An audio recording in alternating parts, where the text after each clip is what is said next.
स्वागत है आपका विस्पर स्टोरीज विद मी में। यह वह जगह है जहां रात की खामोशी में प्राचीन कहानियां धीरे धीरे आपके दिल में उतरती हैं, जैसे चांदनी पानी की सतह पर चमकती है। यहाँ बीते समय की फुसफुसाहटें आपकी आत्मा से मिलती हैं और आपको शांति और सुकून के एक गहरे संसार में ले जाती है। मैं बेहद खुश हूँ कि आप आज इस सफ़र में मेरे साथ हैं। आज रात हम हिंदू पौराणिक कथाओं की दुनिया में प्रवेश करेंगे। ये एक ऐसी दुनिया जहां रहस्य, भक्ति और सत्य की दिव्य ज्योति चमकती है।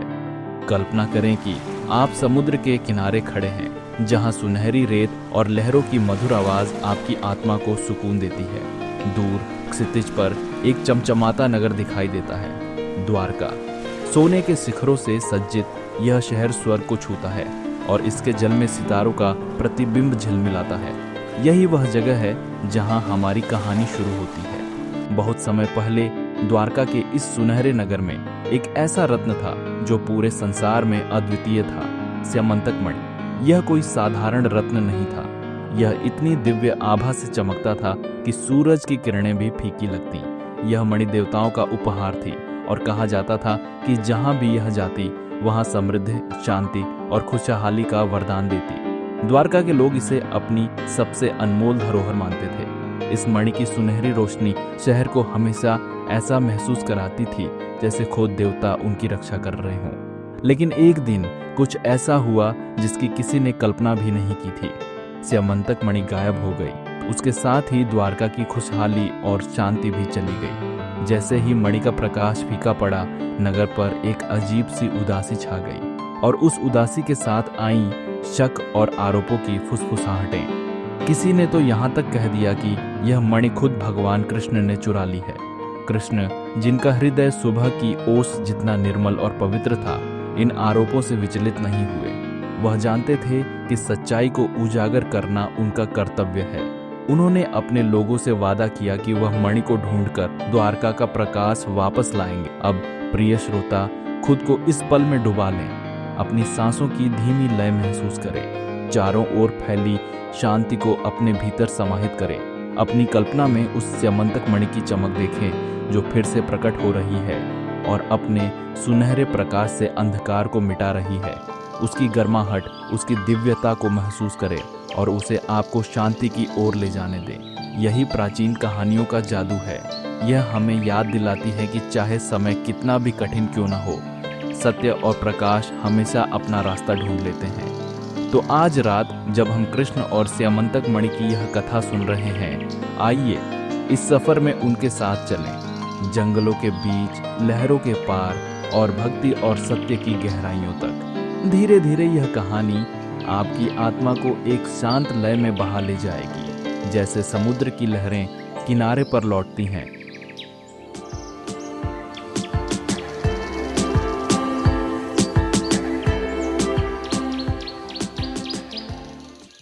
स्यमंतक मणि के स्वामी सत्यराजित उस दिव्य रत्न के अद्वितीय प्रभाव से भली भांति परिचित थे। मणि केवल एक आभूषण नहीं थी, यह समृद्धि और शांति का प्रतीक थी। सत्यराजित ने इस मणि को बहुत सावधानी से अपने पास रखा, लेकिन एक दिन उन्होंने इसे अपने भाई प्रसन्नेन को सौंप दिया। प्रसन्नेन ने गर्व से मणि को अपने गले में पहना और घोड़े पर सवार होकर जंगल की ओर निकल पड़े। जंगल, जहां रात की चांदनी पेड़ों के पत्तों से छनकर जमीन पर गिर रही थी, रहस्यमय और शांत था। घने पेड़ों के बीच प्रसन्नेन का घोड़ा धीरे धीरे आगे बढ़ रहा था। मणि से निकलती हल्की रोशनी उनके चारों ओर एक दिव्य आभा फैला रही थी। लेकिन इस शांत वातावरण में एक अनदेखा खतरा छुपा था। जंगल के अंधकार में एक शेर चुपचाप उनकी ओर बढ़ रहा था। शेर की हरकतें धीमी थीं, लेकिन उसकी आंखें शिकार की तीव्रता से चमक रही थीं। प्रसन्न को इसका आभास तक नहीं हुआ जब तक कि वह पास नहीं पहुंच गया। अचानक जंगल की नीरवता टूट गई। अंधेरे ने सब कुछ लील लिया और प्रसन्न कभी वापस नहीं लौटे। दूसरे दिन जब प्रसन्न वापस नहीं आए तो द्वारका के लोगों में हलचल मच गई। उनकी अनुपस्थिति ने संदेह को जन्म दिया और धीरे धीरे अफवाहें फैलने लगीं। कुछ लोगों ने यहाँ तक कह दिया कि कृष्ण ने मणि को चुरा लिया है। भगवान कृष्ण, जिनका हृदय सच्चाई और शांति से भरा हुआ था, इन आरोपों से विचलित नहीं हुए। उन्होंने महसूस किया कि इस रहस्य की गहराई में जाने का समय आ गया है। उनके लिए यह केवल मणि को वापस लाने का कार्य नहीं था, यह सत्य को उजागर करने और अपनी प्रतिष्ठा की रक्षा का भी एक अवसर था। उन्होंने ठान लिया कि वह इस गहरे रहस्य का सामना करेंगे, चाहे रास्ता कितना भी कठिन क्यों न हो। एक शांत हृदय और अडिग संकल्प के साथ कृष्ण वन में प्रवेश कर चुके थे। उनके कदम धीमे थे, लेकिन उनके मन में कोई संशय नहीं था। स्यमंतक मणि की सच्चाई को उजागर करने के लिए उन्होंने उस शेर के पद चिन्हों का अनुसरण करना शुरू किया, जो अंधकार में विलीन हो गया था। रात्रि अपनी गहन निस्तब्धता में लिपटी थी। चारों ओर घना वन था और आसमान में असंख्य तारों की ज्योति टिमटिमा रही थी, जैसे वे कृष्ण के मार्ग को देख रहे हों। जुगनू हवा में चमक रहे थे, उनकी हल्की रोशनी कृष्ण के रास्ते को दिव्यता से भर रही थी। वृक्षों की शाखाओं से छनकर आती चंद्रमा की रोशनी धरती पर कोमल छायाएं बुन रही थीं, मानो स्वयं प्रकृति कृष्ण के आगमन का स्वागत कर रही हो। कृष्ण के चेहरे पर शांति की एक गहरी झलक थी। उनकी आंखों में स्थिरता और अटल निश्चय चमक रहा था। जैसे जैसे वे वन के भीतर और गहराई में जाते, अंधकार और रहस्य और गहरा होता चला गया।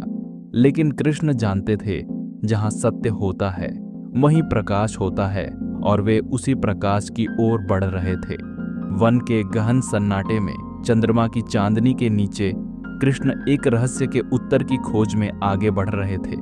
अचानक उन्होंने देखा, एक विशाल सिंह निर्जीव पड़ा था। उसका शरीर अभी भी शक्तिशाली प्रतीत हो रहा था, लेकिन उसमें प्राण नहीं थे।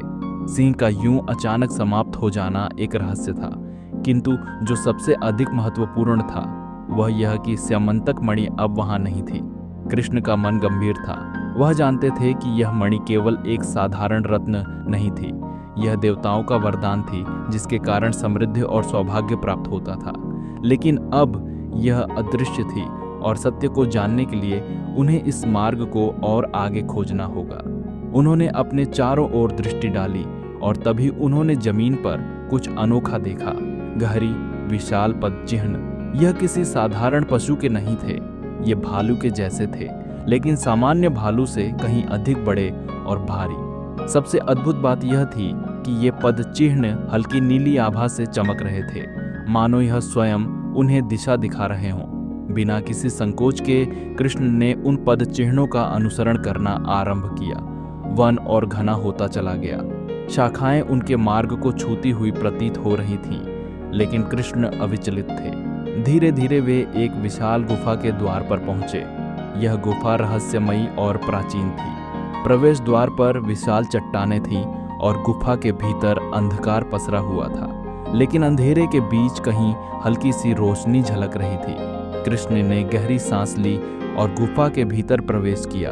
वातावरण शांति से भरा था, लेकिन उस शांति में भी एक गंभीरता थी। जैसे ही कृष्ण आगे बढ़े, उन्होंने देखा गुफा के केंद्र में एक विशाल शिला पर एक बलशाली आकृति ध्यानमग्न बैठी थी। वह थे जंबवान। जंबवान कोई साधारण योद्धा नहीं थे, वे त्रेता युग से जीवित थे। वे वही थे जिन्होंने भगवान राम की सेवा की थी। उनका शरीर विशाल था, उनकी आंखों में अपार ज्ञान और अनुभव का प्रकाश था। वे एक संत की भांति शांत बैठे थे, लेकिन उनकी उपस्थिति में एक अद्भुत शक्ति थी। उनके पास ही शिला पर स्यमंतक मणि रखी हुई थी, जिसका स्वर्णिम प्रकाश गुफा के अंधकार को चीरता हुआ दूर तक फैल रहा था। कृष्ण ने महसूस किया कि अब यह केवल मणि को प्राप्त करने की यात्रा नहीं थी, बल्कि यह एक गहरे संवाद का आरंभ था। जंबवान केवल एक योद्धा ही नहीं, बल्कि एक ज्ञान के भंडार थे। यह भेंट केवल शक्ति की नहीं, बल्कि धैर्य और बुद्धि की परीक्षा भी थी। कृष्ण जानते थे कि अब वे सत्य के और अधिक निकट आ चुके थे, लेकिन आगे जो होने वाला था वह एक और बड़ी परीक्षा थी। दिन बीतते गए, लेकिन यह युद्ध थमने का नाम नहीं ले रहा था। कृष्ण और जंबवान दोनों ही अद्वितीय योद्धा थे। एक और विष्णु के अवतार, जिनकी दिव्यता अदृश्य शक्ति बनकर उनके हर आघात में समाहित थी, और दूसरी ओर त्रेता युग के महान योद्धा, जिन्होंने भगवान राम की सेवा में अपना जीवन अर्पित किया था। 21 दिनों तक यह महासंग्राम चलता रहा। गुफा की दीवारें उनकी टकराहट से गूंज उठतीं और हर प्रहार के साथ वायु कंपन से भर जाती। कृष्ण के वार तेज लेकिन सहज थे, मानो वे केवल जंबवान की शक्ति को परख रहे हों। वहीं जंबवान अपनी संपूर्ण सामर्थ्य से लड़े। उनकी हर हरकत में युगों का अनुभव झलक रहा था। लेकिन जैसे जैसे समय बीतता गया, जंबवान के हृदय में कुछ परिवर्तन होने लगा।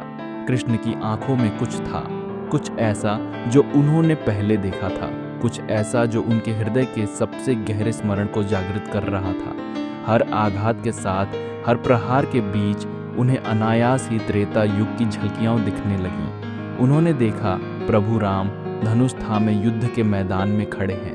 उन्होंने देखा लंका का महायुद्ध जब वे राम के साथ थे उनकी सेवा में। उन्होंने देखा वह समय जब उन्होंने प्रभु से वचन लिया था कि जब तक वे रहेंगे उनकी भक्ति अडिग रहेगी। उनके मन में अतीत की परछाइयां उमड़ने लगीं। क्या यह केवल एक युद्ध था या यह नियति द्वारा रचा गया एक और लीला थी? जैसे ही उन्होंने कृष्ण की ओर देखा, एक क्षण के लिए उन्हें वह रूप दिखा जिसे वे कभी भूल नहीं सकते थे। प्रभु राम का दिव्य स्वरूप। उनकी आंखें विस्मय से फैल गईं। उनका हृदय धड़क उठा। सत्य उनके सामने था।